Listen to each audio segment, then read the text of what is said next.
She banged on my door like she owned the place, yelling, "You need to move your dock now. HOA rules." I stepped outside, calm but curious, because I didn't even know we had an HOA.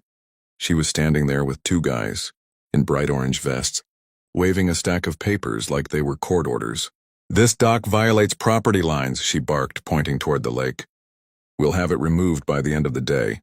I smiled a little because she had no idea.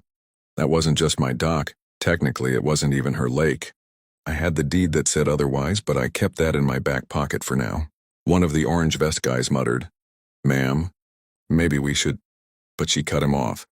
"No, we own this community, and I will not let people break the rules." I just tilted my head, letting her rant, while inside I was thinking about how much she didn't know. If she found out the truth too soon, it wouldn't be half as fun. So I played along, pretending to be nervous. "All right, let's see what you've got in those papers." She smirked, thinking she'd won already. But here's the thing, every waterway, dock, and shoreline in this entire county was under my control, and if she kept pushing, she was about to find out the hard way. She strutted down to the dock, like she was leading a parade, waving those papers around so the neighbors could see. "This eyesore is coming out today," she shouted, making sure everyone on their porches heard her. The orange vest guys started unpacking tools, but I noticed the hesitation in their hands. They were workers, not enforcers, and clearly didn't want trouble. "You sure this is legal?" one of them whispered to her. "Legal?" she scoffed. "I am the law around here." That's when I pulled out my phone, not to call the cops, but to open the county's property registry. I scrolled slowly, making sure she could see my smirk. Funny, because according to actual law, everything past that tree line, lake included, is mine. She froze for half a second before snapping back. "That's impossible. This lake is community property." I tapped the screen and showed her the seal and signatures. "No, Karen, this lake is county property, and I'm the county waterway commissioner." The crowd went quiet. Even the wind seemed to stop. But she didn't back down. Her voice got louder, more desperate. "Then I'll have the HOA fine you for... And that's when a black SUV with government plates rolled up. And the man stepping out wasn't here to fine me. He was here for her. The SUV door swung open and out stepped Deputy Marshal Harris, sunglasses on, expression cold. He glanced at me, then at Karen, then at the two workers who suddenly looked like they wanted to vanish. "Ma'am," Harris said flatly, "you've been reported for trespassing on restricted county property." Karen blinked, actually laughed, and pointed at me. "He's the trespasser. He's breaking HOA rules." Harris didn't even flinch. "This dock, this lake, and every waterway connected to it are under Commissioner Blake's jurisdiction." He jerked his head toward me. "And last I checked, he doesn't answer to an HOA. Karen's face turned red enough to match her blazer. "Commissioner, him? That's ridiculous." I stepped closer, lowering my voice just enough so she'd have to lean in. "You came to my lake, tried to rip out my dock, and now you're standing on federal easement land without permission." I let the silence stretch before adding, "Do you know what that means?" Her smirk wavered. Harris pulled a folder from the SUV and flipped it open. "It means impersonating authority, possible harassment charges, and..." "Oh," he tapped one page. "Impersonating a government officer when you posted those fake eviction notices last month." The workers dropped their tools instantly. "We're out," one said, speed walking back up the hill. Karen's hands trembled, but she still tried to bark orders. "You can't arrest me, I'm..." And that's when Harris turned to me and said, "Commissioner, do you want her escorted out quietly? Or should we make this public?" I smiled because I already knew my answer. "Public," I said without hesitation. Karen's mouth fell open. "You wouldn't dare." "Oh, I would," I replied, pulling out my phone and hitting record. "After all, you've been telling everyone around here how you own this lake. Let's make sure the whole county hears the truth." Harris gave a small nod to the other deputies, stepping out of the SUV.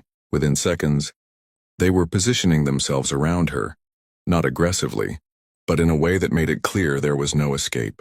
The neighbors started gathering at the shoreline, whispering. Phones came out. Someone muttered, "About time." Karen's confidence started to crack. "This is harassment," she yelled, pointing at me. "You can't just..." Harris cut her off. "Ma'am, you're under investigation for multiple offenses, including falsifying documents and unauthorized entry onto protected waterways." The crowd gasped. I kept filming as Harris read her rights.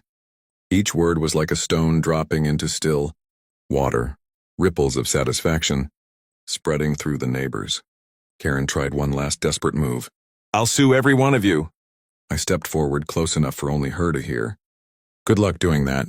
From county jail, the deputies started walking her toward the SUV, cameras following every step.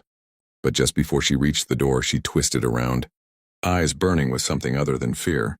"You haven't seen the last of me," she hissed. I almost laughed, because she had no idea that her biggest problem wasn't over. It was just getting started. 2 days later, I was in my office at the county building, sipping coffee and going through permit requests when an email popped up. Subject line, "Formal complaint against you." Sender Karen Matthews. I opened it, half expecting more empty threats. Instead, it was a scanned legal notice claiming I had abused my position, stolen public land, and illegally detained her. She'd CC'd half the county board, several local reporters, and oddly enough, the State Department. I chuckled. Persistent, I'll give her that. But before I could hit delete, my desk phone rang. It was Harris. "Commissioner, you might want to come downstairs." When I stepped out into the lobby, I saw them. 2 sharply dressed men in dark suits holding briefcases. They weren't reporters. They weren't county officials. "Commissioner Blake?" the taller one said, flashing a badge so fast only the letters DOJ registered in my head. "We need to talk about Karen Matthews." For a moment, I wondered if she'd actually managed to stir up something real. Then the shorter man leaned in and said quietly, "She's not just a nosy HOA president. She's on our watch list." I raised an eyebrow. "Watch list for what?" He glanced at Harris, then back at me. "Domestic property fraud, tied to an interstate network." Suddenly, her obsession with my doc didn't feel so random anymore. And if they were right, I was about to find out just how deep Karen's schemes really went. The taller agent slid a folder across the lobby table. "This is classified for now, but you're in the middle of it whether you like it or not." Inside were photos, grainy surveillance shots of Karen, meeting with men in expensive suits at what looked like a marina.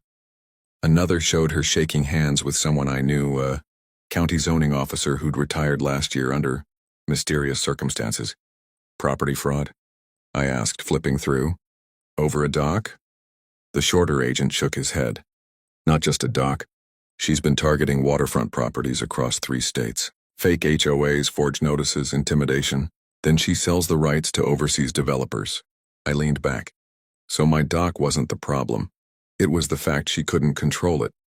"Exactly," the taller agent said. "And since you control the waterways here, you're the last obstacle in her network." Before I could respond, the glass doors burst open. 2 local news crews rushed in, shoving mics toward my face. "Commissioner Blake, is it true you had a resident wrongfully arrested?" Karen's voice rang out from behind them, loud and triumphant. "That's right.